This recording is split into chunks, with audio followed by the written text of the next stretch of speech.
Okay. Okay, we'll call to order City Council meeting on January 9th, 6 PM, 2024. We'll start with the roll call, starting on my right from Councilman Rumler. You say your name and say present. Brent Rumler, present. Jessica Smuin, present. Kelly Law, present. Okay, sorry, I didn't notice this before. So we'll have Councilwoman Smuin give the prayer, and a pledge will be led by Councilman Law thereafter.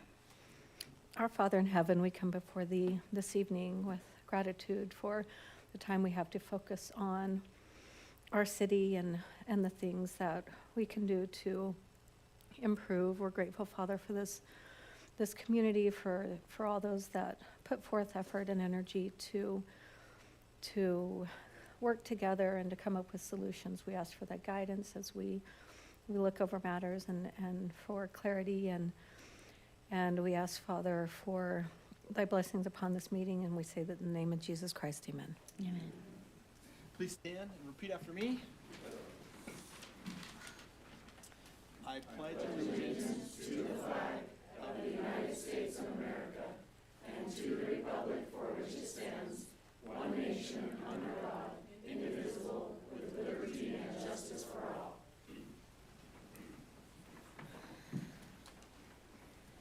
Okay, we'll move on to item 2 on the agenda, which is the swearing in of new city council members. Bonnie, our city recorder, will be conducting this portion.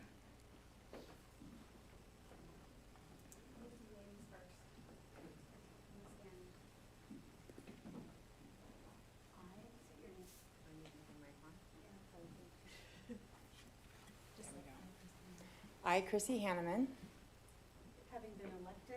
Having been elected to the office of City Council, to the office of City Council, do solemnly swear that I will support, obey, and defend the Constitution of the United States the Constitution of the United and States the Constitution of the State of Utah, and the Constitution of the State of Utah, and that I will discharge the duties and that I will discharge the duties of my office with fidelity.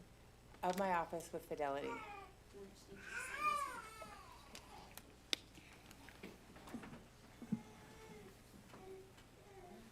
one. I, Brent Rumler, Having been elected having been elected to the office of Alpine City Council, to the office of Alpine City Council, do solemnly swear do solemnly swear that I will support, that I will support, obey, and defend obey, and defend the Constitution of the United States the Constitution of the United States and the Constitution of the State of Utah, and the Constitution of the State of Utah, and and that I will discharge the duties of my office with fidelity. the duties of my office with fidelity.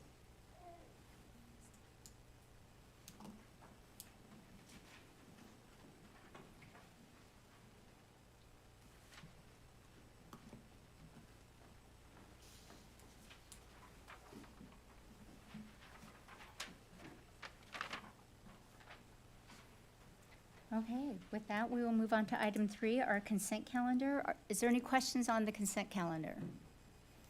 If not, I will entertain a motion to approve the consent calendar. I move that we approve the consent calendar. I second the motion. Okay, it's been moved and seconded. Any questions or discussion? If not, let's proceed with a roll call vote. And Brent, we just always start with you and go this way, if that's okay. Yes? Say your name and then, Oh, Brent Rumler, yes. Jessica Smuin, yes. Kelly Law, yes. Chrissy Hanneman, yes. Okay, we'll move on to item 3, which is public comment. This is for anyone in our community that wants to make a comment regarding a topic that is not on the agenda. And I have a handful of forms for public comment, and we'll just take it in the order that I received them. You'll have 3 minutes to make your comment, and if you can make an original comment, I would appreciate it. We've got a full agenda today. Bonnie, can you put a timer on? And then when you come up, if you will state your name and address clearly into the microphone. We'll have Amy Thackeray come first and then Kim Parker second. Just a heads up too, it'll ding, and that means you have 10 seconds left, and then when your timer's up, it'll just shut off, so.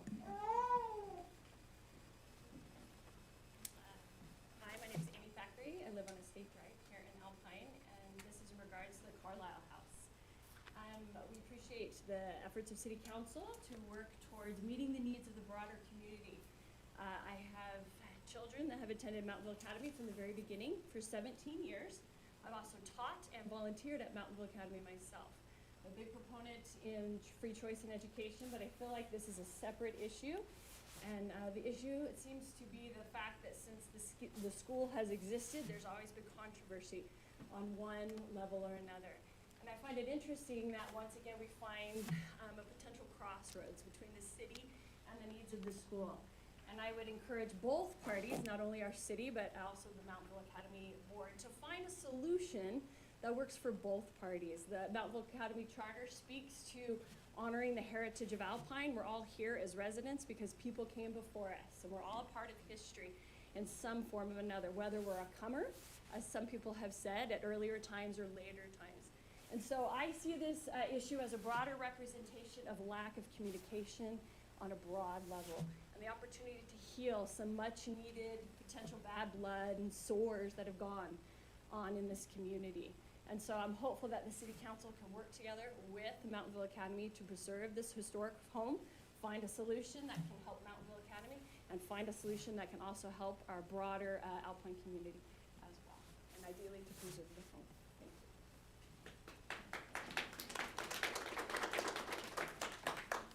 Thank you, Amy. If we can have Kim Parker, and then after her will be Juliet Ensign. Okay, so I'm Kim Parker, I live on Braddock Lane. Having grown up in Alpine, I understand that preservation of our history is paramount, and the impending demolition of the Carlisle House weighs heavy on this community. It has been a jewel on Main Street for 169 years and appears in many of Dennis Smith's paintings of historic Alpine, next to the old gas station where the bank now stands. Carlisle Hill, also called Beck's Hill, appears as well, which you can see today just south of the roundabout, and stands as a reminder of the success and vast land properties owned by the Carlisle family. They were kind to the Indians and allowed them to camp on their land down by the willow trees, of which a portion can still be seen today in Peterson Park off of Red Pine Drive. Though survival ultimately depends on the Mountainville School Board, Alpine City has a unique opportunity to be a part of a win-win solution. The city would help Mountainville Academy avoid the PR problem they have unknowingly inherited and save a historic home that is older than the state of Utah. Restoration of this home is possible, as verified by an engineer and 2 city inspectors, and rough budget numbers can be offered to the city council.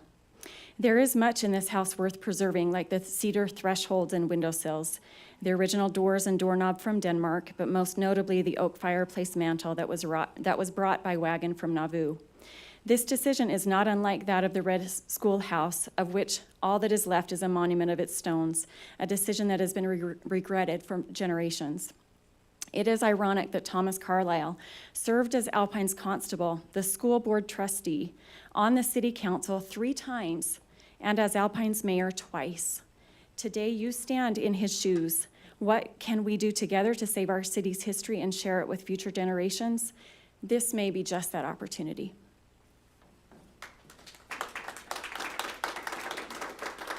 Juliet Ensign, and then Wes Funk. I'm Juliet Ensign. I live on 144 South Country Manor Lane, and I'm just going to speak from the heart because I don't want to repeat some of what has already been said, but I feel that the Carlisle House is a gateway house to our community. It stood as such originally, it stands as such now, and we have an opportunity in preserving it to not only manage our heritage, but to make a statement to this community and to the children of this community. The Carlisle family specifically were a family of inclusiveness. They did build outside of the fort walls intentionally. They did encourage relations with the Native Americans. This was part of what they stood for as they left the light on in their house to encourage people that were traveling to come into our city safely in the storms. And this is an opportunity for us to teach our children about this heritage of inclusivity, of diversity, of kindness, of inclusiveness. And I don't think it's sufficient to do that with a few bricks that we save and put into a museum, or even with the intention, good as it may be, to maintain materials that we then somehow rebuild at some future date. To me, that just simply doesn't embrace the beauty of this home, the workmanship of this home, the halls of the home that these people walked in, lived in, breathed in. We don't need to mimic history. We need to preserve history. Thank you.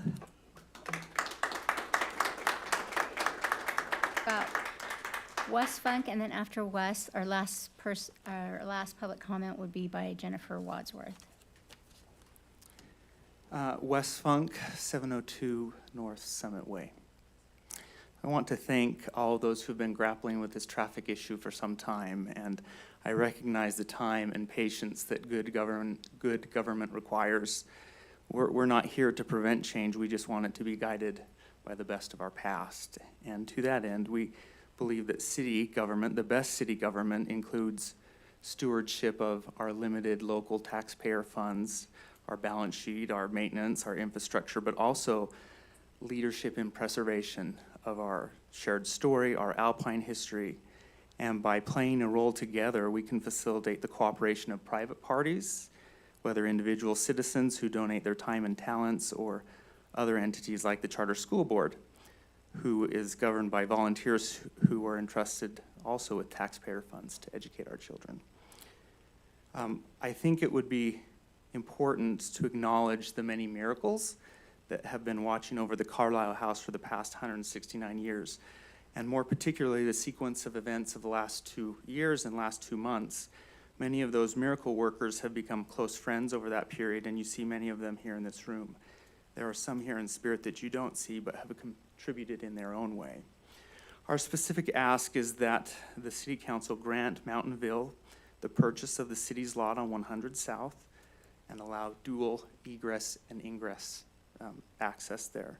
This costs taxpayers absolutely nothing and diverts traffic around the park to the corners of proper, safer intersections.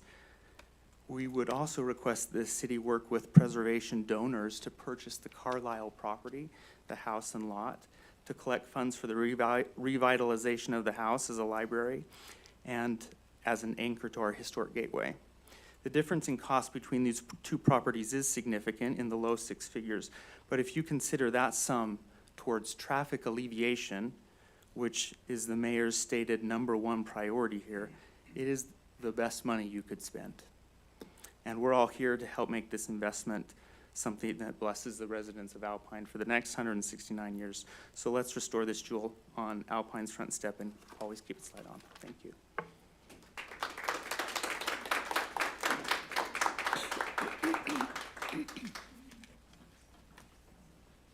Good evening, my name is Jennifer Wadsworth. I live at 188 Parkway West, and I have a prepared statement from my Board of Trustees that I'd like to share with you tonight. Our purpose here tonight is to express our eagerness to collaborate with the City Council on a vision for the city that we believe is not only attainable, but also essential for our community's growth. We represent a startup 501c3 by the name of Friends of the Alpine City Library. We would like to collaborate with the city on establishing a volunteer-run library to serve the citizens of Alpine. We envision a space that promotes lifelong learning and also encourages a strong sense of community. In addition to providing traditional library services, we also propose to incorporate community-based programs that would foster a greater sense of belonging and unity among the residents of Alpine. These programs would include book clubs, writing workshops, and educational seminars. We also envision partnering with organizations such as Thanksgiving Point and the Utah STEM Center to offer after-school and summer nature program and STEM learning programs for Alpine's youth. By establishing these avenues for participation and education, we are confident that the volunteer-run library could act as a central point for fostering community development and empowerment, which would align seamlessly with the primary objective outlined in Alpine's general plan regarding community engagement and land use. We understand that the City Council may have concerns about funding and the sustainability of a public library. However, we would welcome the opportunity to meet with this body and to share our organization's plan and outline the strategies we have for financial stability and fundraising. We also would utilize a volunteer staff and encourage community donations that would allow us to achieve necessary cost-cutting measures. We also would be able to provide valuable services to our community by using volunteer services. We have already established 2 volunteer librarians who are eager to serve our community, and we have also formed a close relationship with Vineyard City's Children's Library, which is a volunteer model that has successfully run itself for 2 years at minimal cost. We see an opportunity for the involvement of Alpine's Youth Council to work in cooperation with our organization. Their involvement would not only enrich our programs, but would ensure that the voices of Alpine's youth are heard and addressed. Our organization has been watching the developments concerning the Carlisle House with interest, and we would like to offer our assistance with fundraising to restore the home and possibly lease it as a space to create a children's library on the ground floor. Our organization understands the importance of preserving historical buildings and promoting literacy among children, and the restoration of the Carlisle home would provide a perfect opportunity to meet both of these goals. By leasing the Carlisle House from the city, we would be able to ensure that it remains accessible to the public and maintains its historical significance. We are confident in our fundraising efforts, and that as combined with the support of the community, we'll be able to reach that vision. Thank you. Thank you, Jennifer. Thank you for all your comments. As the Carlisle property is not on the agenda, it's not, we as a City Council will not be voting on anything tonight. We have 2 new members that, as you saw, just got sworn in, and they will be going through formal training next Thursday night. So the soonest that we would see anything would be the meeting after that, okay? We'll move forward with our agenda. We'll move on to item 4, reports and presentations. Item A, 2024 City Council assignments.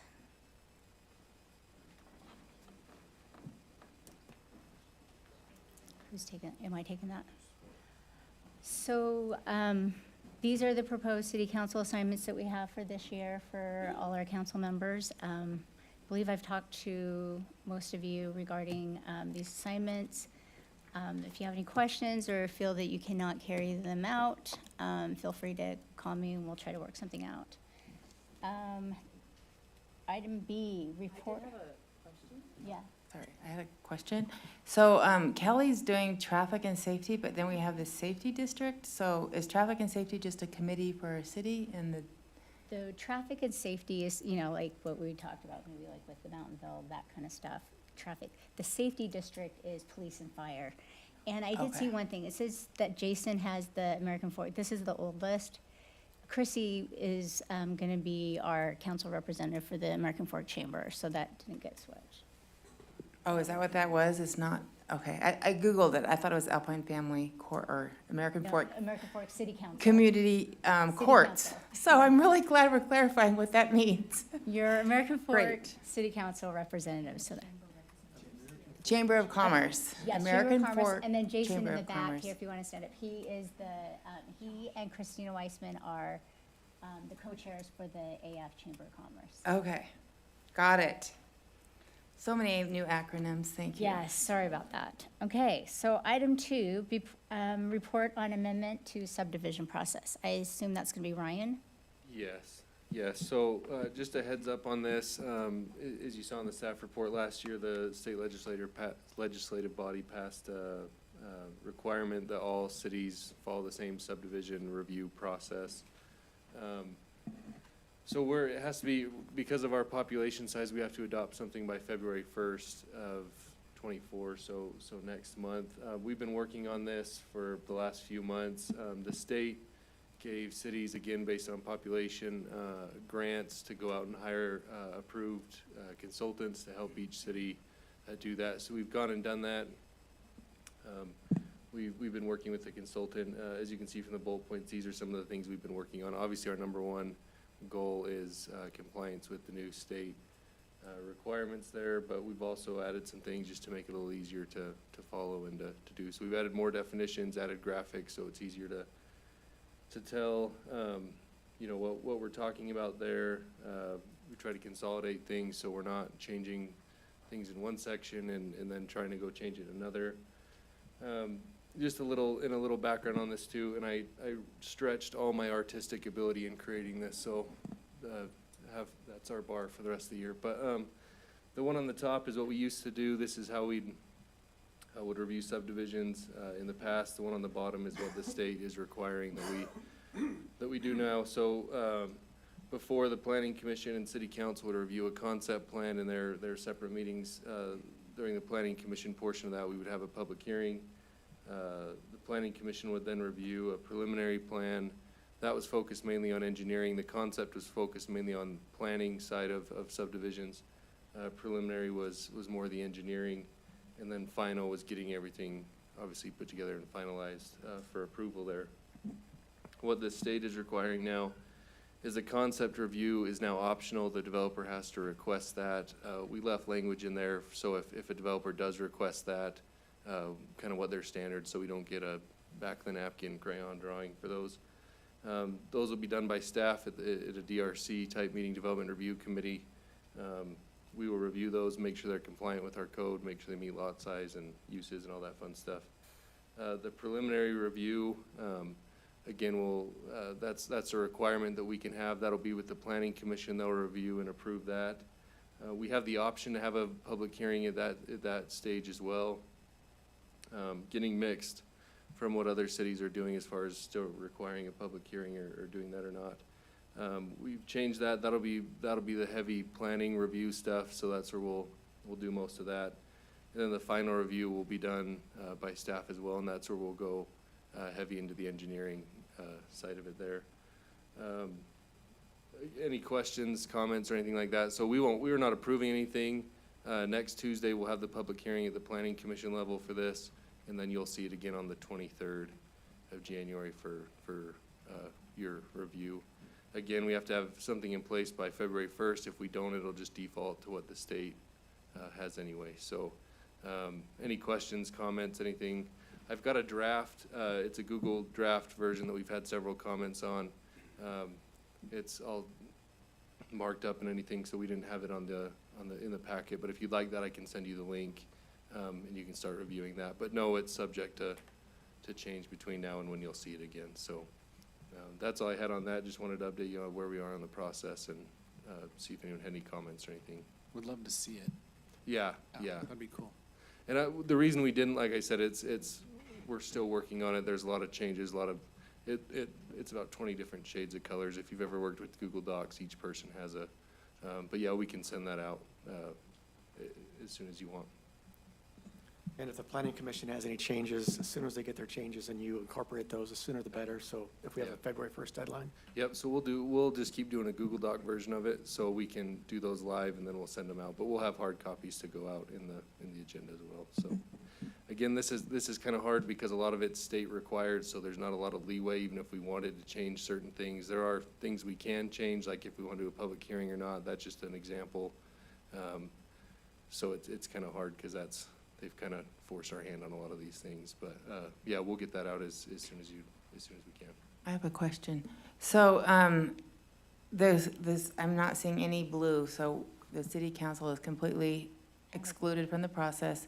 Yep. Is there like a vote, or when it says a final review by staff, like how are you guys going through an approval process? Yep, so that's part of what the state required is that for strictly administrative, so if we're just applying the law, so if a subdivision came in, they didn't want a zone change, they didn't want a use change, there was no language for exceptions by the city council, the state is tried to remove the city council from strictly administrative stuff as much as they can.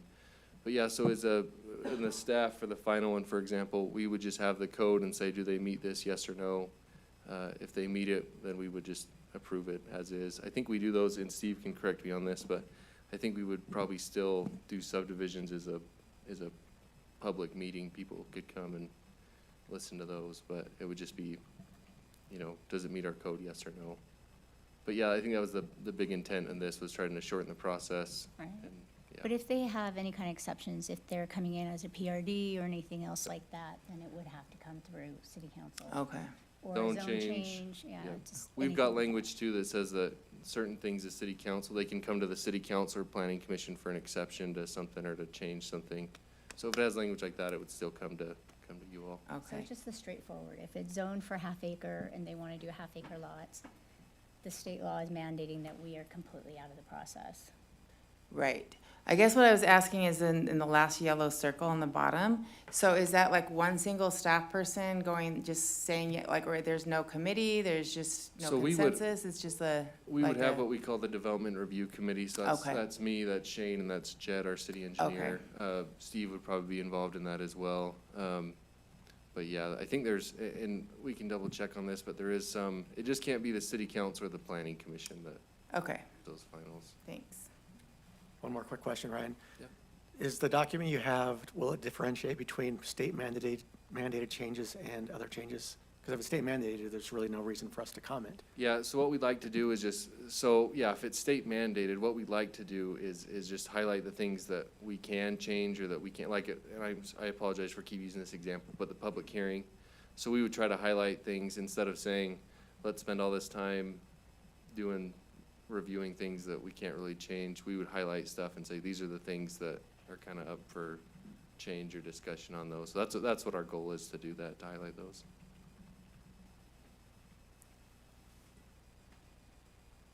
Okay. If there's no further questions, we'll go on to financial report. Shane? So we're 6 months through the budget year, and believe it or not, this month's almost halfway gone, and time flies. So for our new council members, we typically just have a financial report at the first meeting of the month, because we'll get our updated financial statement ending the previous month. For this particular one, it's a good one, because we got the big share of our property tax allocation as far as our revenues go. And we'll talk a little bit more about some of this financial stuff at our retreat and our training meeting next week. But some of these, for example, sales tax, you look, we're 50% through the budget year. We're only at 34.7% of budgeted revenue. There's a 2-month lag in sales tax, and so every month that's going to show less. So we don't get our final allocation for the year until August, when our almost 2 months past the end of our budget year. So that's when the books start getting closed and everything. So don't let that worry you too much. You can see on the intergovernmental revenue, we did receive the funds for the broadband planning grant. And we also received $146,850 and some change for the grant that we received to help with the Burgess Park project. So that was good news to get that money to reimburse what we had expended there. Another notable thing here on page 4 of this is the main report. We'll call this one the red-green report. I'll touch on it in just a minute. On interest, you see we're 1,220% of budgeted interest. All of the interest for all of our funds is right here, right now, and then towards the end of the year, our financial guy will split that up to the various funds. So it's, you know, with higher interest rates and everything, we're making more money on money we have in the bank, but it's all showing right here in the general fund right now when it won't stay here. Nothing else really notable. Everything's just kind of on track. We'll have a few minor adjustments and a mid-year budget adjustment probably in February to address, for example, this broadband grant and a property purchase that we made and a couple of things that have been done since the budget was approved. So more information will come on that. Since it is just after the end of the year, for building permits 2023, we only had 23 new homes built in 23. Just for information, 57 remodels, 19 accessory buildings, 36 pools and spas, 7 retaining walls, 10 solar permits, 0 commercial. Like the commercial project going on right now is permitted in the previous year. 75 other permits, they could have been new meter bases or something like that, for a total of 231 permits. So things are definitely slowed. 6 months through the budget year, we have 10 new homes. So we're a little less than where we were last year at this point. We have signed a couple permits, I think, in the last week or two. And then sales tax, we are, I think it was 3.68% over where we were last year at this same time.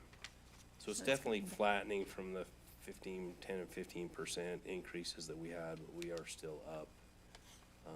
And we didn't budget an increase in sales tax this year. We just kept it flat from last year, so. Well, good thing that we did. Yeah. Yep. And I know some of you will probably have some questions on the financial report. If we need to, if there's something on here I can't answer, we can set up a time to meet with Dave Sanderson and go over things in detail. Like I said, we'll talk a little bit more about it next week. But any questions regarding this? Also on the ballot with when I was being elected was the park tax. Yes. So since that's new, will it not hit until the next fiscal year? So it won't affect this fiscal year at all? It'll be this spring.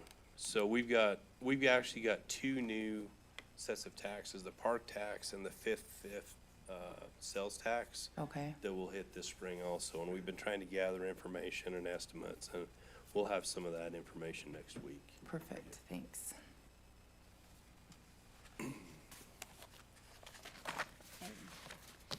From that, let's go to item D, the 2023 food truck report.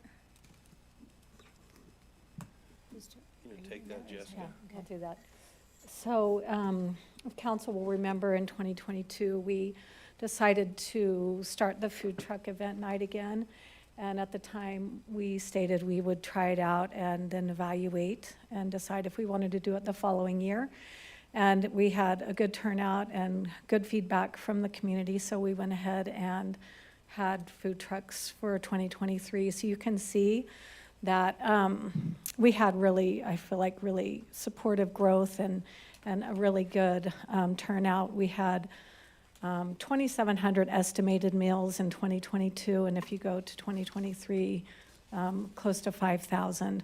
We did add 2 more nights for 2023, but we still ended up per event with better attendance at each event.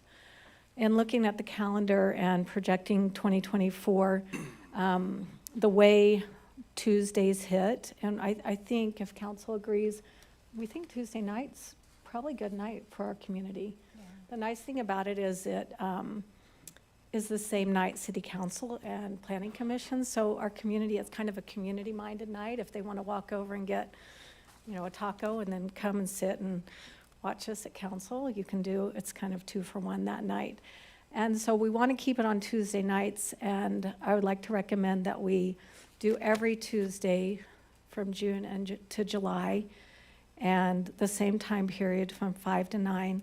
One thing that came up last year was we ended up having a few just community members, mainly neighbors, wanted to sell a few things, and so that also I felt like went pretty well. We didn't get inundated, and so I wanted to recommend that we approve 3 local vendors if we happen to get that ask. I think maybe 2 or 3 nights we had a few kids selling drinks and a couple of residents selling cookie dough. And really, that's pretty much the report. If anyone has any other questions, I guess the last thought is, should we make this permanent instead of reviewing it every year and deciding, should we just make this a permanent community event? So I think as far as the local vendors, I just want to make sure that as far as from, that they're not selling anything that the food trucks are. the drinks might, just because the food trucks do, and I know that's why they're coming, is because they know that they're gonna be able to sell. So maybe if we could somehow put the wording where if it's something that they're not, you know what I mean? If it's not competitive. Yeah, I Yeah. feel like it's fair to, if we want the food trucks to keep coming, because they did, when I was out there purchasing my bill, they did make comments like that. They're like, why are there other people, you know what I mean? So we need to have like, to be able to say to Yeah. the food truck, I it's think not a Heidi can handle that competitive. coming up, and, Yeah. maybe you can manage that, but Okay. that's definitely something you can put on. And also, I don't know if there are any regulations on selling cookie dough and stuff if you're not, don't have a permit to do that. Because that's a raw product. Just a consideration. Yeah, Yeah. I don't know, that could be a. And then with the kids, we have our lemonade ordinance. So it's also, maybe when Heidi's evaluating, if it's a child selling, we do allow for children to be entrepreneurial. And that's actually a provision in state law. Steve can correct me, but there's something in there that kind of protects the lemonade stand for the kid. Yeah. It's been in there a few years, I think. Okay. And then, Josh, are you doing the report on the trick or treating? Mayor, I'm sorry. this might be a good time to introduce one of our new employees to the council. Oh, yes. Since she's here. So we have Heidi Smith, if you want to stand up. She is our new Parks and Rec and social media, or social, communication specialist for our city. We're very, very happy to have her. She's done an amazing job, and she's been amazing, so we're very excited. She definitely hit the ground running and integrated well with all of our other employees, and we're happy to have her on board. Definitely. And then Josh, if you want to introduce yourself and. Mayor, Council, thank you for inviting me out tonight. My name is Josh Walker. I am the co-president of the American Fork Chamber of Commerce and the Lone Peak Business Alliance. And so one of the things that we do with Alpine City is we do the Trick or Treat on Main event every Halloween. Well, it's the Monday before Halloween. And so Jessica reached out, asked if we could give a quick report on that. So honestly, I think that every year seems to grow a little bit more. We had plenty of kids show up this year. We actually had about 25 businesses that aren't full-time positioned here on Main Street that came and participated as well. And so I know, like Jessica, I don't know how many pieces of candy you gave out, but you ran out. And so we told businesses to be prepared for between 1,500 to 2,000, and most of the businesses ran out by the time that 2-hour period was done. So that should give you an idea of about how many people came. Now, that could be kids going more than once, you never know. But I think most of the businesses had a really good experience being here. This is the first time we've closed Main Street all the way down to the roundabout. And now that we've experienced that, it kind of opens up some opportunities to do some additional things, kind of to help the kids celebrate. The fact that it's not on Halloween, I think, gives us a little bit more opportunity to make it an evening where families aren't rushing to do their other Halloween things. And so we'll be working with Chrissy and Jessica on that, and we're excited for those things. And just Jessica, on the food truck thing, maybe we can talk a little bit, because there are some things you should probably have in place to make sure that you don't get in trouble with the State Tax Commission. Okay. So, and yeah, any other questions for me? Thank you. This isn't a question, but a comment, and having a lot of my grandkids participate, since the whole street is closed now, maybe we create a directional route, because a lot of the challenge is when everyone's going into each other. So maybe we go across the street and create like either a clockwise or counterclockwise Yeah, plan. I think we'll be able to kind of Yeah, come up with work on that. some fun. And I thought that the police were amazing. Everyone, like, directing traffic, all of that was just, they did an incredible job that night. I think the fire department helped as well, right? Oh, Yeah. It was fun. We stood in the, yes. Hey, that's help. Put a big red truck in the way. No one can get through and run over someone. What's that? Oh, yeah, yeah, and we've met. Okay, great. Whoever we need to work with, we will. Okay, thank you much. Okay, now with the Open Public Meetings Act training. Steve Doxey is our city attorney, who will be conducting the training for us. So by state law, we're required to do this every year. Yeah, I apologize. This is something that is required of public bodies, annual Open and Public Meetings Act training. And it may be a little bit better than a root canal, but not much. So I'll try to keep it as brief as I can. Ryan, would you go next? So if there's anything we could say to encapsulate what the Open and Public Meetings Act is about, it's that the public's business should be done in public. So both deliberations and decisions are taken in public with a few exceptions that we'll go over tonight. Next. So it's important to know what a meeting is. And a meeting is a convening of a public body, such as this evening, to discuss or act upon a matter over which the body has jurisdiction with a quorum present.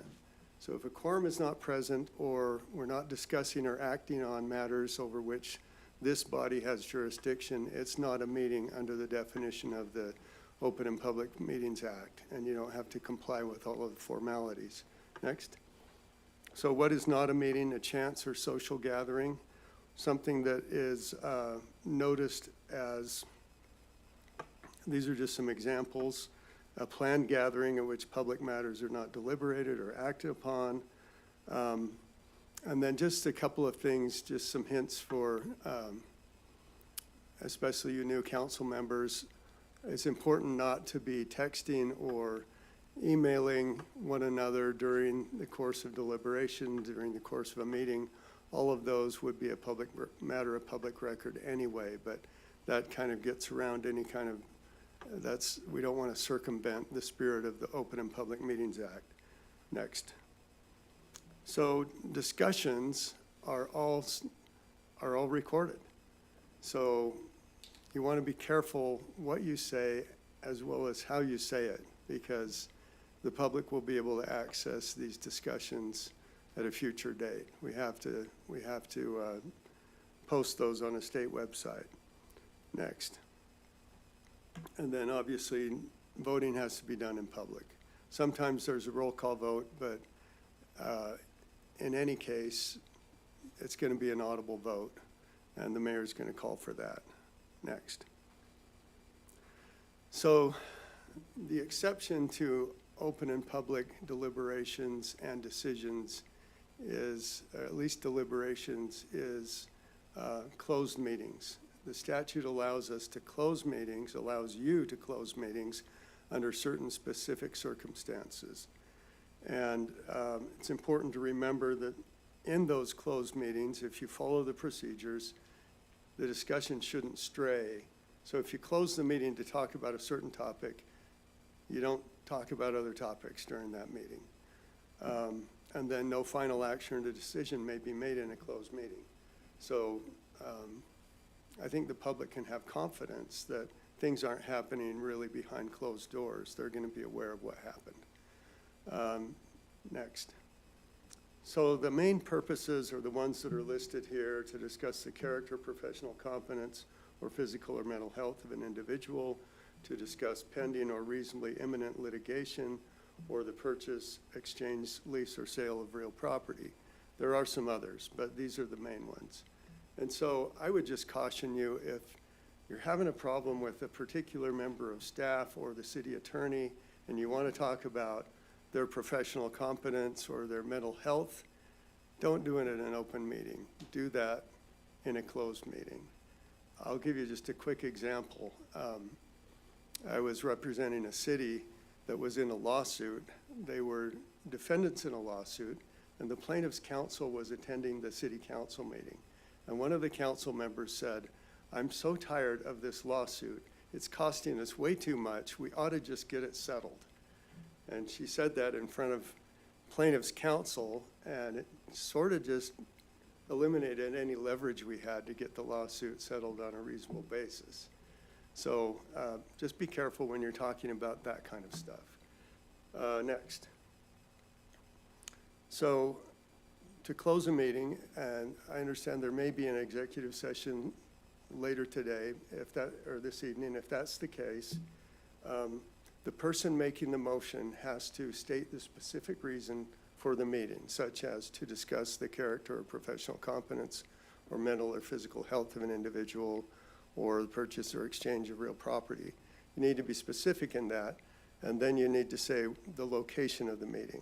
So whether that's here or that's in another room in the building, we need to be specific about that. And then it has to be approved by a 2/3 vote of those present, or you don't go into closed session. So that's why it's important for the mayor to call for a roll call vote. And just another tip, typically closed meetings are at the end of our agenda. So if the person making the motion wants to say, I move that at the close of, or conclusion of the closed session, that our meeting be adjourned, you can do that. So you don't have to come back in and make another motion to adjourn in public meeting. Next. So just be aware that electronic meetings are allowed under certain conditions, and some of that changed during COVID, and some of it has changed since. But staff will keep you aware of that, and I'm sure, and I'm aware that staff invites you, if you can't be here, to tune in remotely. But there always has to be an anchor location so that the public can also participate. Next. So I don't know if you have any questions, specific questions about open and public meetings. If not, here's the conclusion. When in doubt, open the meeting, keep the discussions open. So thank you very much. We got through it one more time. For the new council members, we have a resolution that outlines, and it meets state law, what we have to do for an electronic meeting. For example, our council schedule didn't match up with the canvas of the election, so just back in December, I think it was, December, we had a special meeting where most participated electronically, but we had the anchor location here open to the public.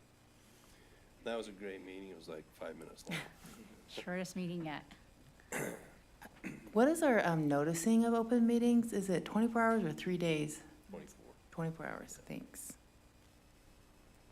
Since we have quite a bit of public here, I just want to reiterate that you can meet with 2 council members and the mayor, or just 2 council members or 1 council member. You know, that's what we're here for. We're here to meet with you, to talk to you. So don't think, oh, is this a violation of that meeting act? It's when there's 3, which is a quorum, and a voting body, that is not allowed. So we'll move on to our action items. Item A is Resolution R 2024-1, the appointment of Deanne Perry as city recorder. Our city recorder, Bonnie Cooper, is retiring and leaving us. I was told it was because she's sick of Shane, but no. No. No, She's no, hiding no. back here She, behind me. she has family that needs her, and we have very appreciated her time here, and she's been amazing. But we went through an extensive interview process, and we extended an offer to Deanne Perry, and just needed, but we have to do it by an official resolution and appointment or approval with city council. So if you have any questions or discussion, otherwise I'll entertain a motion. Mayor, if I could just say, Bonnie's been great. It's been great to have her here on our staff, and we wish her well in the future. Deanne actually worked for us full-time previously, and has came back a few times to help us as we've had some employees leave for various reasons and things, and she brings a lot to the table that will benefit the city. She's continuing to help train a newer employee, which has been fantastic. So we're happy to have And her she's back also hit the full-time. ground running too. It's, She has. it's been amazing. And I think after this, we will be fully staffed, Yep. which is a first since I've been here in the last 2 years, so it's been amazing. Okay, Mayor, I'll make a motion Mhm. to approve resolution number R 2024-01, a resolution consenting to the appointment of Deanne Perry as city recorder. Is there a second? I'll second. Okay, it's been moved and seconded. Is there any discussion? I did have a question. Are these, like contract terms, like 2 years, or are they open-ended? Is everybody on that same? Is everyone, yeah. It's at there's- will. Everybody's at will in the city? Sorry, I was on the school board. We had to renew contracts every 2 years for certain employees, but there's No, I don't- nothing like that. I'm not sure, like, our handbook, I don't think it has anything where anything's renewable other than contract workers, like part-time, like, you know. like Yeah, so there's no 1099. termination or No. anything? Okay, that was just I was just wondering. So Mayor, just to be clear, this appointment as city recorder is appointment to a specified office under state law and with specific duties. The employment part of that is separate. Oh, That would be subject to either to an employment contract or at-will employment, as the case may be. So you're really just appointing to a specific responsibility under state law. We'll start with the roll call vote. Brent Remler, yes? Jessica Smuin, yes. Kelly Law, yes. Chrissy Hanneman, yes. Okay, and then item B, Alpine Fitness Landscape Plan Amendment. Yeah, Ryan? yep, that's me. So, okay, we're good there. Okay, so, we have some background here. So this is a building on Main Street that's going in right now. The first 3 paragraphs are all kind of some background of how this building came about, how it, what was approved, what exceptions were made, different things like that. Back in July, we saw this. They wanted to put an awning kind of around the building, some Western timber esque awnings to go around it. That was approved by the council and the planning commission. They've now come to ask for an amendment to their previously approved landscaping plan to add a pergola to go on the back of their property there. It may or may not contain a swing. Paul, you can hit on that, but the reason that this is before the city council tonight is it's in our Gateway Historic District, which is basically Main Street, everything that's business commercial.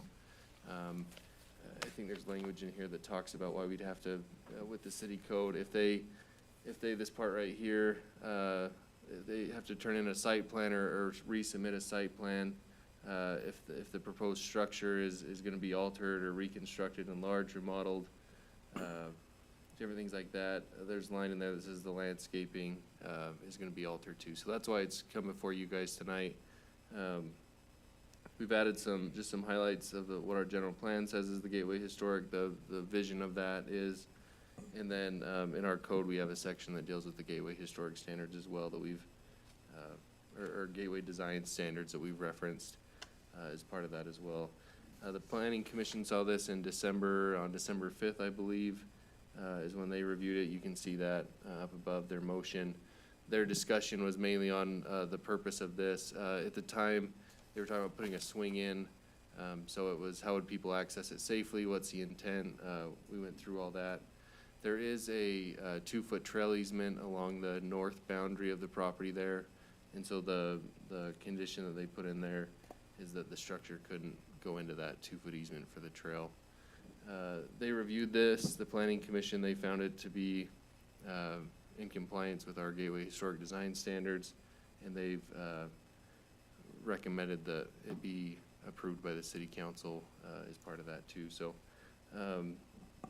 our recommendation as staff that is to review this as a council. If you also find that it's in compliance with our Gateway Historic Design standards, our recommendation would be to approve that. If you find that it's not, it would be to give feedback for why it's not in compliance with that. These plans are the ones that were submitted. You can see the location. Main Street's up here in the front. It would be back here. This is the original landscaping plan that they've used, and they've just put this, location on there. My understanding is that they're not gonna remove any plants or anything like that to put this in, they would just move them around.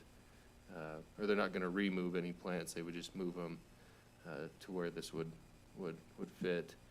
Again, another location, and then we can see what it's gonna look like,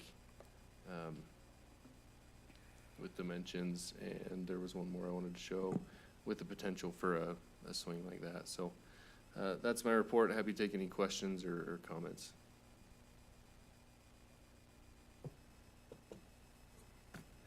So is it like, it's hard to tell from the drawing because there's the 2-foot easement. Where's the trail?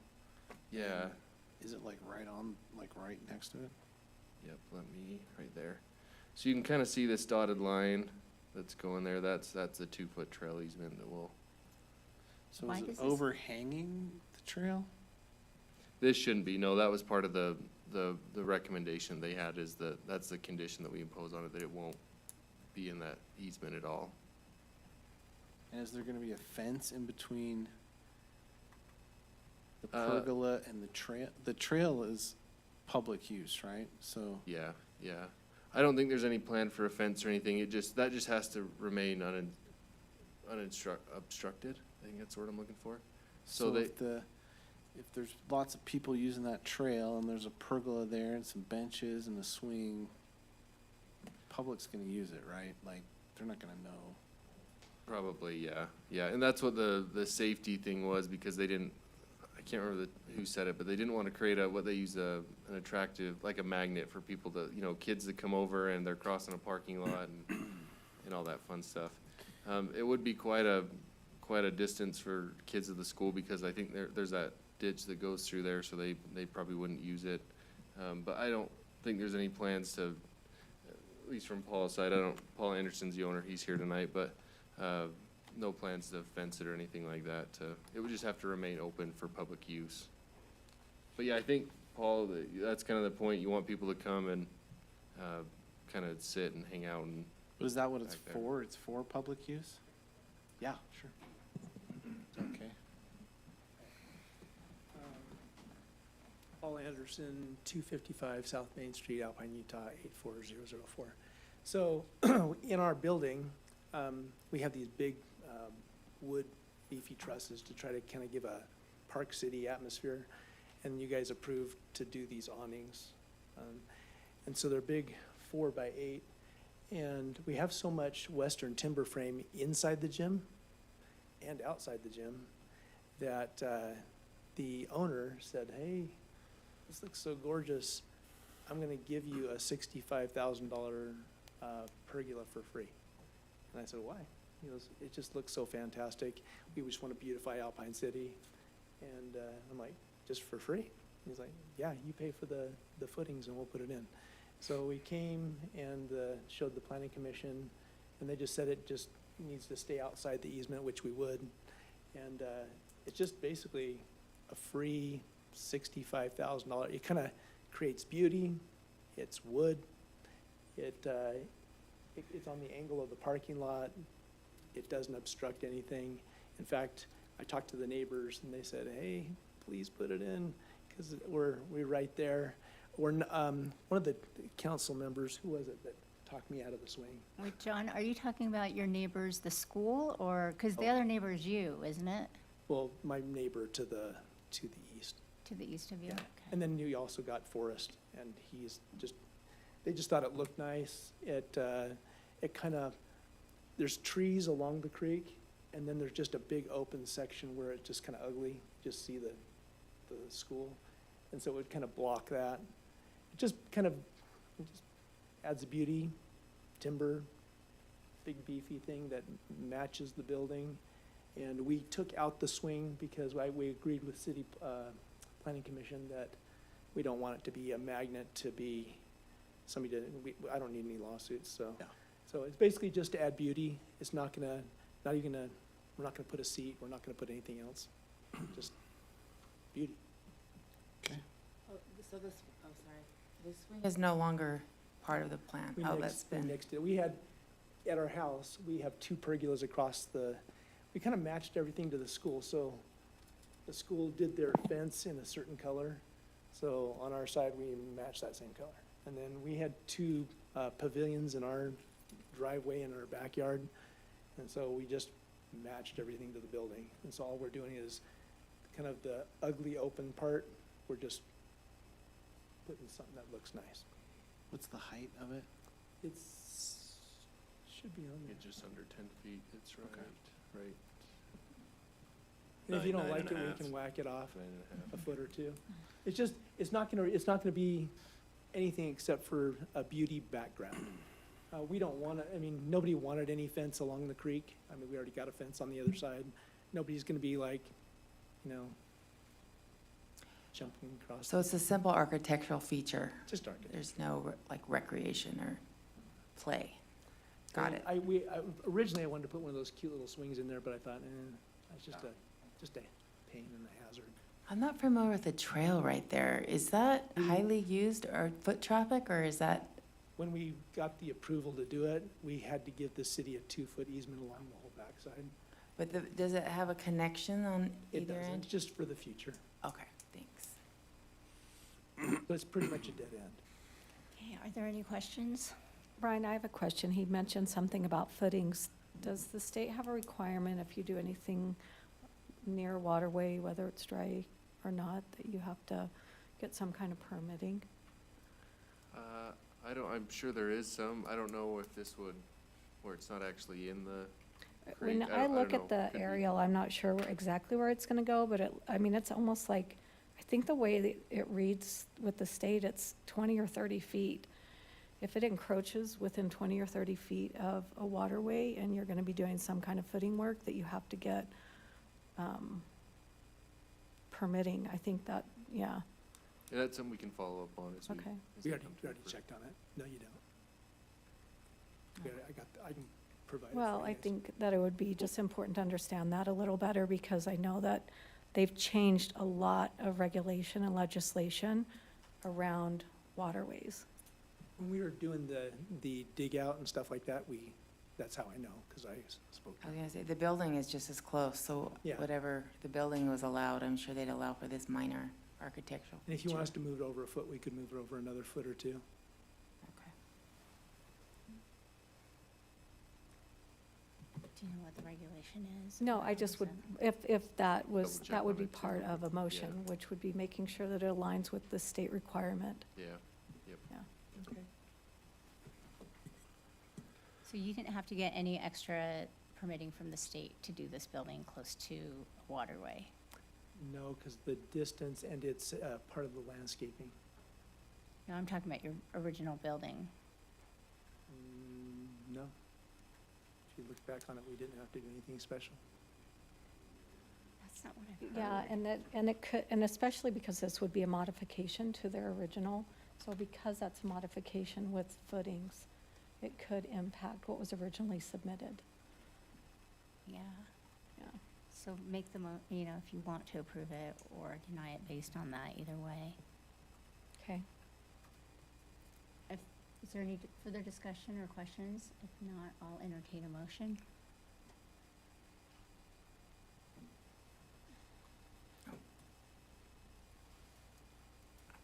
I'll make the motion, but I can't read the title, so can someone scroll that down?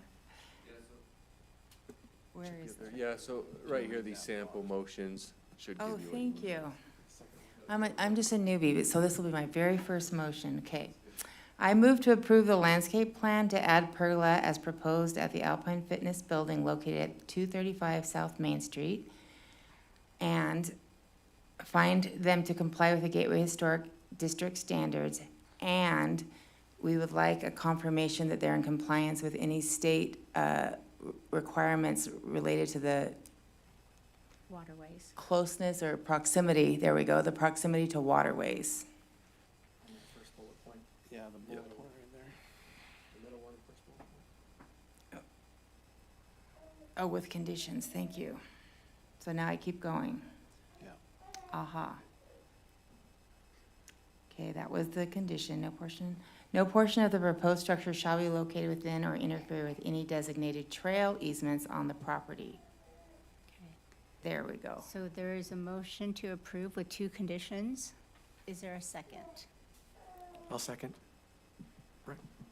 Any discussions? Do we want to, did you want to add another condition about no swing? Swing anyway, so. But it shows a swing in the picture, so. It doesn't, though.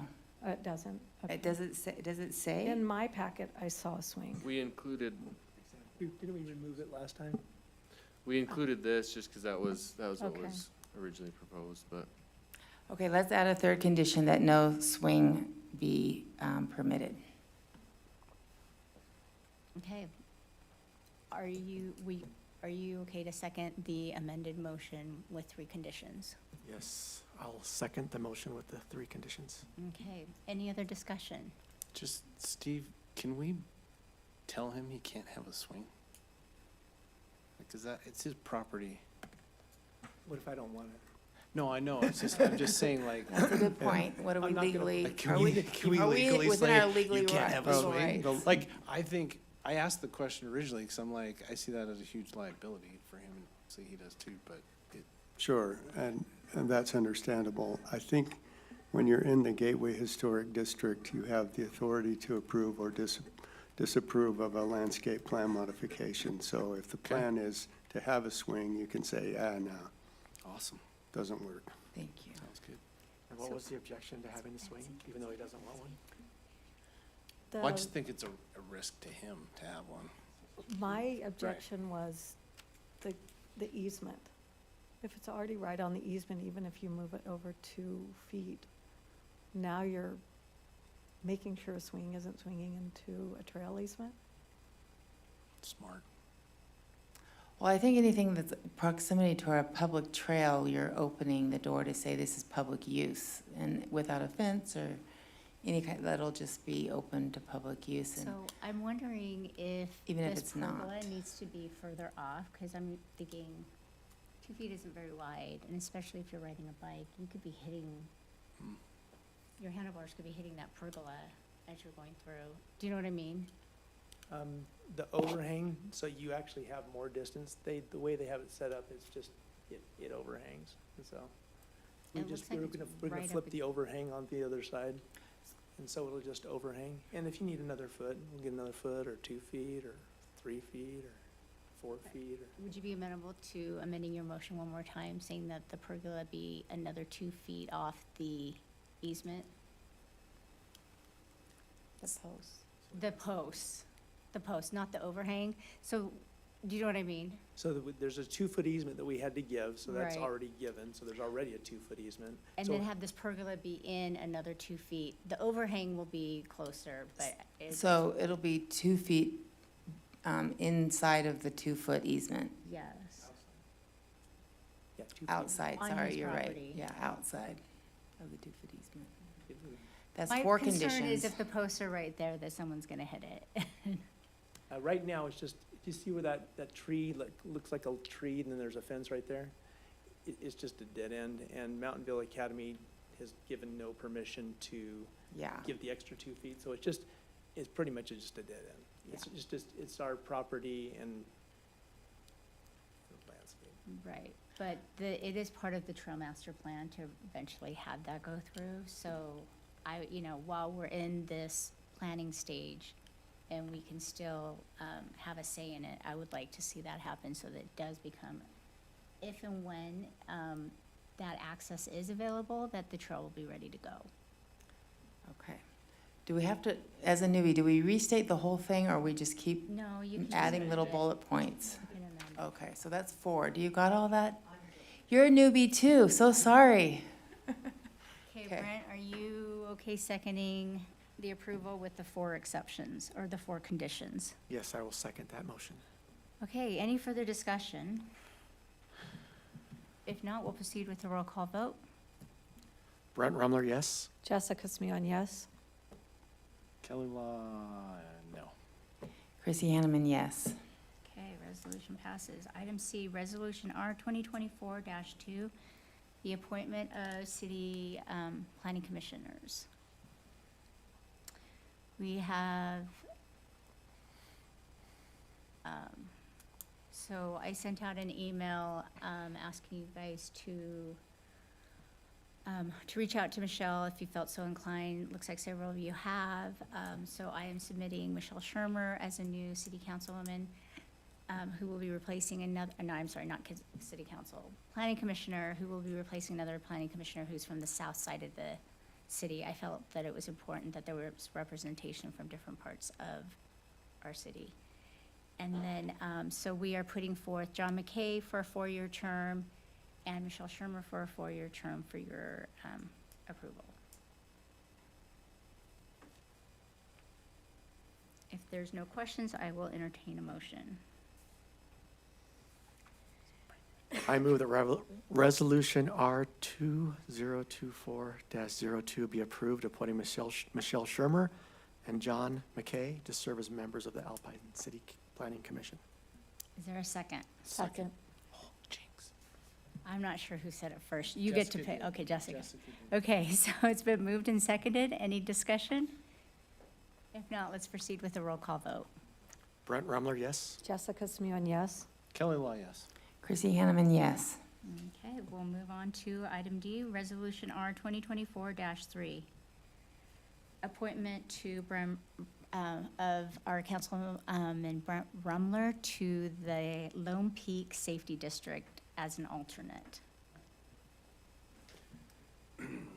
So, get to my, so as most of you know, Alpine and Highland are together for the Lone Peak Public Safety District for police and fire. The district board is made up of 5 board members, including the chairman. Both Highland and Alpine appoint 2 regular members of the board and then an alternate. And what we worked out in the interlocal agreement is the chair for the year, it would alternate every other year. So Alpine will have the chair for 2024, Highland will have it for 2025 with their alternate. The alternate normally does not vote, they just run the meeting. In the case of a tie, they would vote or to appoint or dismiss a district chief, or when filling in for a regular member from their city. So Mayor Merrill has put forward Councilman Brent Rumler's name to be our alternate member, and pending his appointment tonight, he will get to run a meeting at 7:30 tomorrow morning.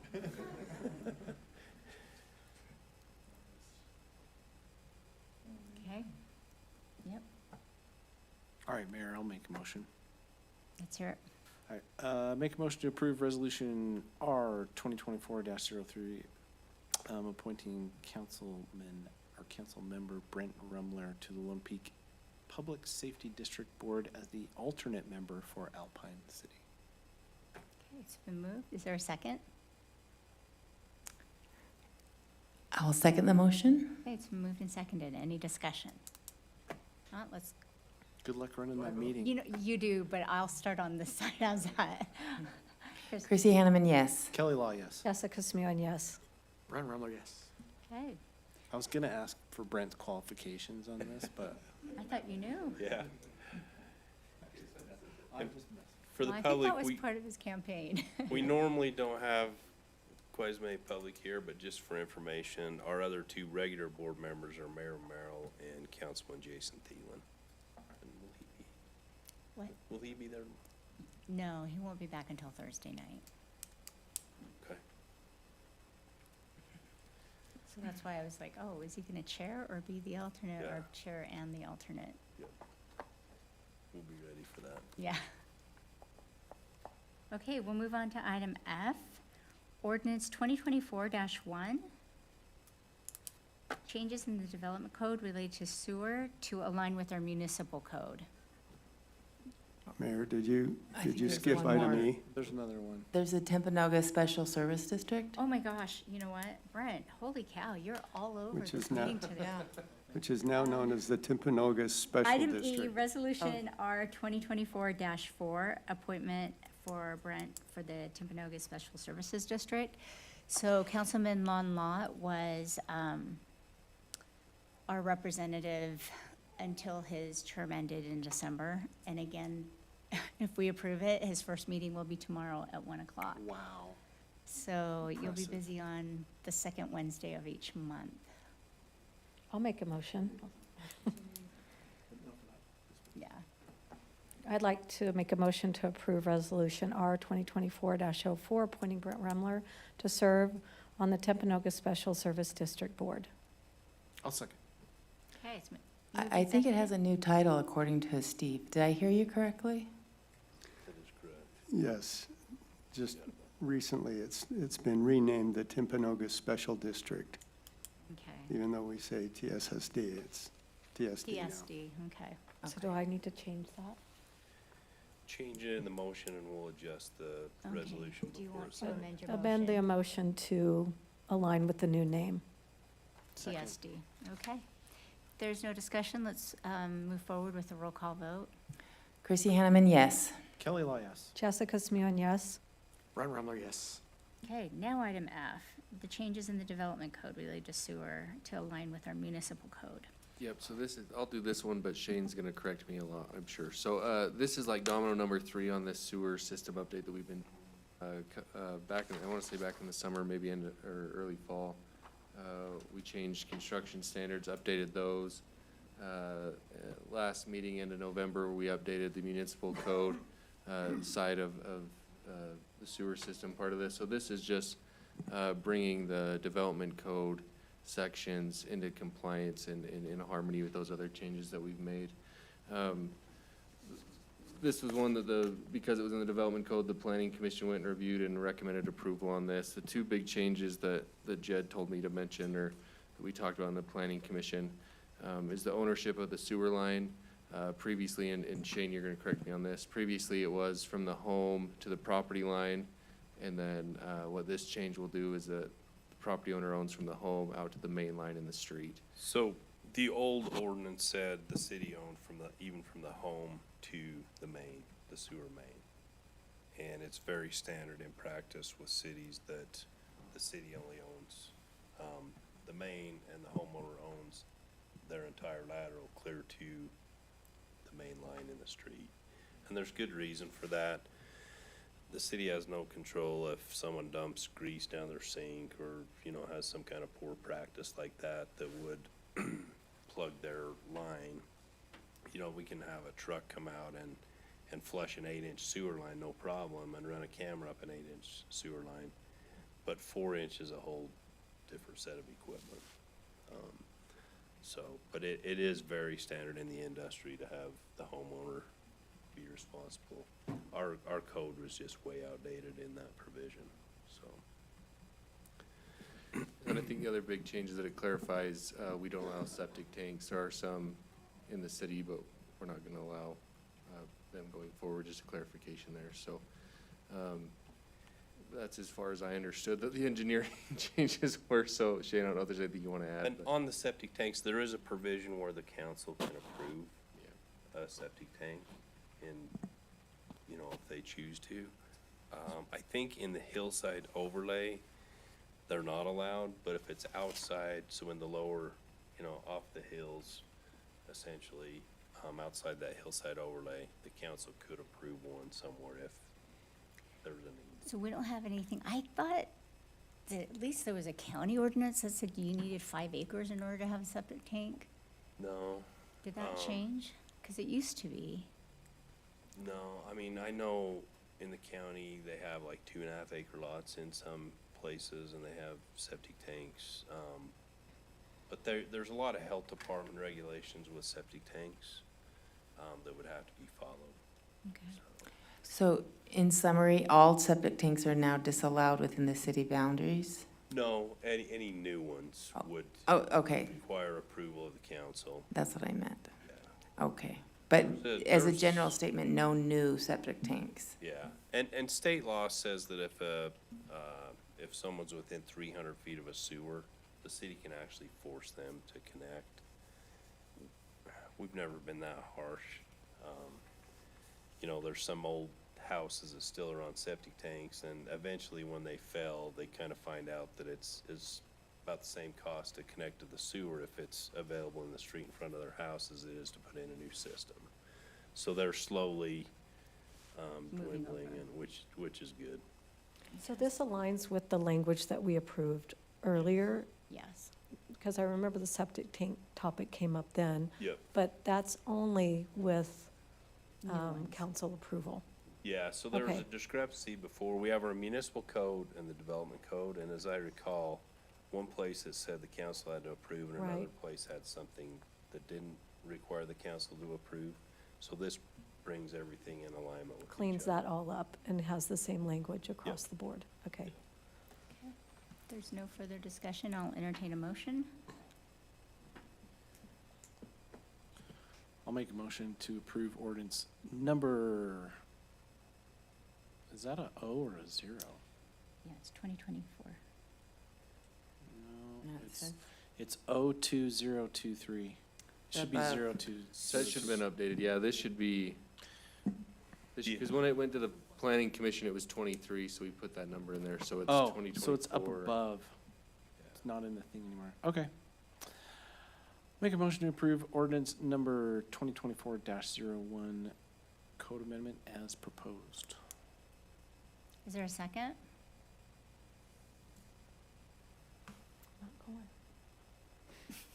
I'll second the motion. Okay, it's been moved and seconded. Any discussion? If not, we'll proceed with the roll call vote. Councilman Rumler. Brent Rumler, yes? Jessica Smuin, yes? Kelly Law, yes. Chrissy Hanneman, yes. Okay, passes. Brady is not here yet. At least I'm not seeing him. Have you heard from him, Shane? No, yes, he did, thinking it was over the weekend or Monday. He's planning on being here. He has to be at the tail end of our Right. agenda just because he had some other, And honestly, we blew through that meeting. I thought it would take so much Yeah, longer. I Should we agree. go ahead and move into closed session, and then when Brady gets here, we can come back? yeah, I told him if he got here and we were halfway through our action items, that you could probably fit him in, and, or, like you said, we went really fast. Do you want to text him and let him know that's what I we're don't planning on? have his, Oh, I have I've his- got an email here, No, but, I've got his, yeah, and we could do staff reports first and maybe Okay. finish that up and then, let's go ahead and do that, so that, especially the chiefs can probably go. Chief William, let's start with you first. I was gonna say Brian, but I'm like, you guys are both Brian, Chief Brian. Chief Brian, number one.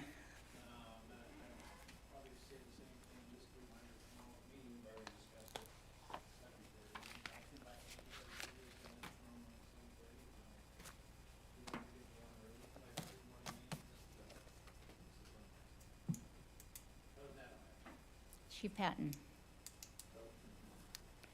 Ryan? I just have one thing, so this is pretty impressive. But we had, a couple months ago, we talked about updating our code. We had an application for mixed uses on Main Street. I think at the time, the holdup was we wanted to get the architectural feel and that kind of cleaned up before we allowed mixed uses on there. Just wanted to follow up, is there still an appetite? Do we still want to keep moving down that? And obviously, you can shoot me an email if you'd rather, but just want to know if there's still an appetite to allow those and get moving on that, or do we want to hold off for now, whatever? I mean, there is for me, for sure. Yeah, what was that? Yes, for sure, Okay. for me. An appetite, can you clarify an appetite for? Yeah, so right now, a mixed use is, like on Main Street, our example is if someone had a business on the bottom and a apartment up above. Right now, you can do that, but it has to be owner occupied, so if you owned the building, you could live above it. Gosh, almost probably a year ago, 6 months ago, we had someone Been a while. come that wanted to do that at the time. And I could be remembering this wrong, but my understanding was there was a desire of the council to do something like that, but we wanted to kind of do some research. So we just didn't want Main Street to look like, you see some that's that's clearly a business and that's clearly an apartment up above. We wanted to make it look like it was just one, not even one building, but one use. You couldn't tell if it was an apartment or office space up above it. The gentleman that applied or wanted to do that just reached out to me last week and said, hey, just want to see if that's still in motion. Do we still need to do anything there? So, yeah, so the change would be to allow a mixed use as an allowed use, without it being owner occupied, and then if we want design standards with those as well, so. And we'll start working on that. We won't just say, do you want mixed uses, yes or no, but, if there's still an appetite to pursue those, shoot me an email and we can kind of still do that, but. So I'm trying to decipher there. So there's two issues, is one to change that we would allow something that we don't currently allowed, and then there's also a desire to like tighten up our parameters for building in the, Yeah. so you're asking And, two yeah, separate we've- things, or are you asking, because I have a desire for both, but So I I- just am trying to I clarify. think we'll eventually do both. I think the thinking at the time was one before the other. We want to make sure the design standards are in place before we allow a mixed use. Okay. And the Main Street Committee has that right now, right? Yeah, He's Main Street. I am Main Street Committee, so I'm trying to get some clarification here so Yep. that when I take my feedback from the council, I know what we were just talking about. I didn't misread it. and and if you want to call me or come in and talk, we can go over this a little more in detail too, but Yeah. just wanted to see if there was still an appetite for that before we went there. It sounds like there is. I don't want to put anyone on the spot, but, I guess let me know what we're thinking and we can move forward on that, but that's all I had. Okay, Mr. Doxey. Nothing. Shane?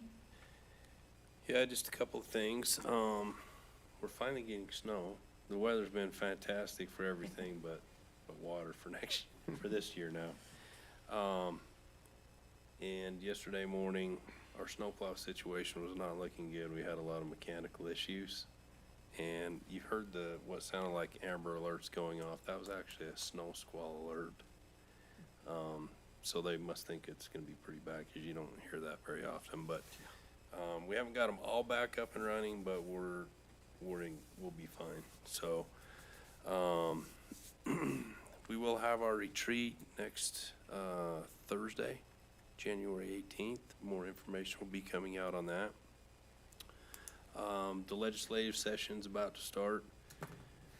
Local Officials Day, they do this every year. They invite elected officials and kind of youth councils and the youth to come up and learn about the process and everything. That is next, I didn't write down the day, it's January 17th. I think it's Wednesday. It is. This session, I think, is gonna be a wild one, like the last few have been. Ryan and I were both on the Legislative Policy Committee meeting yesterday, which during the legislative session, every Monday at noon, they hold those, and we get on there and they update us on what's going on with various bills.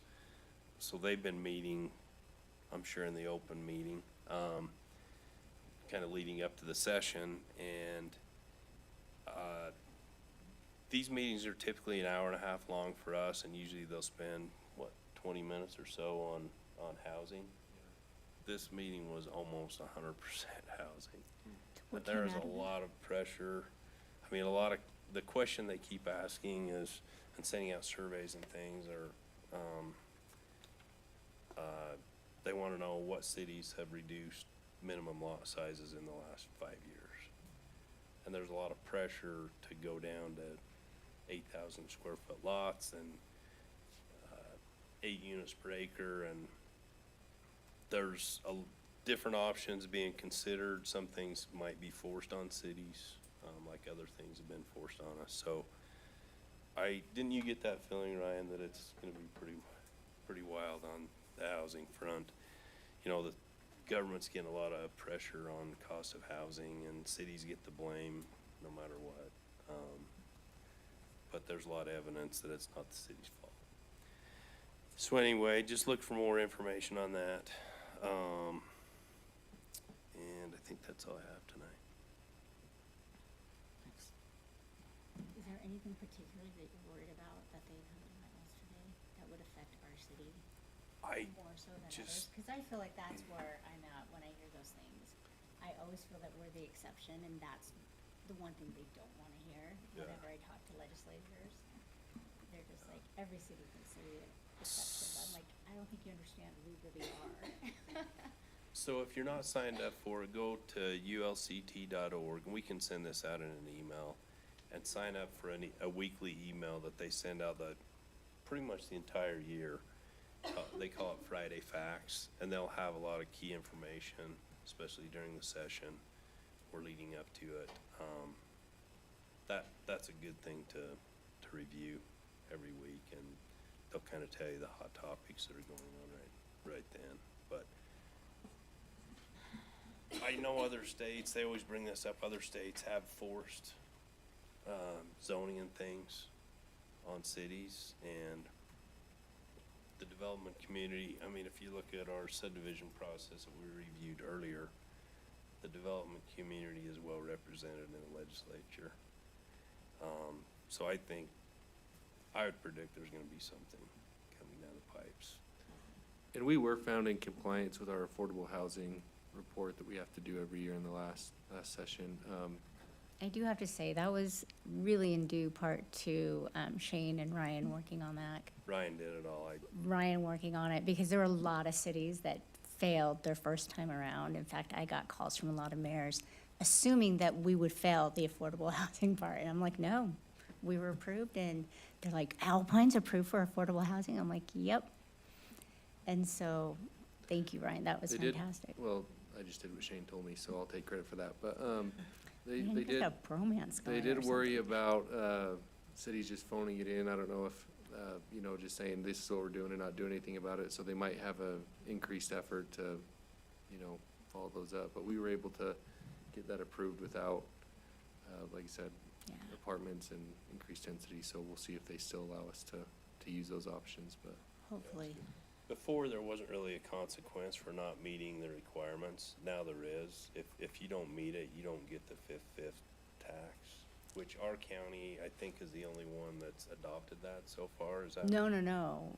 A lot of counties have already adopted it. Utah County was a holdout, and they barely approved it last year. And in fact, it was kind of interesting, the discussion that was going on with the county commissioners with that. But up until then, I didn't really care whether we were approved or not, like you said, because there was no consequence. But I knew that this was coming down the pipeline. So I appreciate all your hard work. Okay, Brent, do you have anything that you want to say or bring up? Jessica? Just a point in relationship to the housing, the mixed use might come into play as we're looking at that and what the state's gonna start asking of us. So there could be Yeah. a way to satisfy that through a mixed use zone. Just two things. The Art Center reached out to me to see if they're looking for a donor that would be willing to take on, to purchase. Dennis Smith has 14 of his original paintings of all the old historic homes in Alpine, with some of the homes are where the students went that, all went to the red schoolhouse. And they're saying if they get a donor, would the city be interested in letting those hang, those paintings hang in City Hall? So something to think about. We can talk about it. Doing our training. Yeah. Sounds great. And then I got a text today. You all might remember Bethany Sorensen. She was integral in doing the 9/11 Day of Service. She wanted to know, how did we feel about having a giving tree in the foyer that she would completely take on and put a February theme around it. And it would have a donate to the Lifting Hands for Refugees apartments, again, with the Valentine's theme. And she would, completely take that on. It wouldn't impact staff or Yeah, anything. usually, like, whenever they do things like that, they just work through Carolyn, Okay. with any of the food drives that we've, helped facilitate, and toys and clothing drives that we've done. So just I reach believe out to Shane, Carolyn. isn't it with Carolyn that they normally coordinate that? Okay, Or coordinate with Carolyn if that will work. okay, that's it. I mean, unless someone's totally opposed to it, either way. Yeah, but are these things that we include in our newsletter, like looking for a donor Yeah, we could probably say there's a giving tree. and a City giving Hall for that. tree? I mean, And Bethany has worked with you, Heidi. I'm sure right? Heidi's already thinking of that, but I was thinking of it. Okay. People always tell me about what they read in the newsline, so. Anything else? Sure, that'd be great. Do you have her contact, or do you want me to forward that to you? You can get it. Okay. Okay, Do you have anything else? that's it. Okay. Kelly? I have two things. First one is Bonnie still here? She's back Yes. there? Bonnie, thank you. Many years of public service, we appreciate that very much, so thank you. And then, I might have missed this, but what was the deadline for the petition, and is that passed, or what's going down with that? It's passed. They didn't They didn't meet it. meet the requirements, and I'm not even, it's their responsibility to turn Yeah. those packets into the county. I don't know if any even got turned in, Okay. They didn't. so They didn't have enough. Yeah, they so didn't it's- turn it's dead. Gotcha. Thanks. it in. Kristen? That's it. Okay, I was doing some family history and realized 50 years ago, my grandma started her service on her city council in the city of Ontario, California. This 50 years ago. So, and she served for 18 years. Wow. So was my activity to contribute, is that this is a family affair. She happened to end her years here in the city of Alpine. She died in the River Meadows. So it's just like this big circle come around. So that's what was how I've been preparing for this meeting, is honoring her legacy.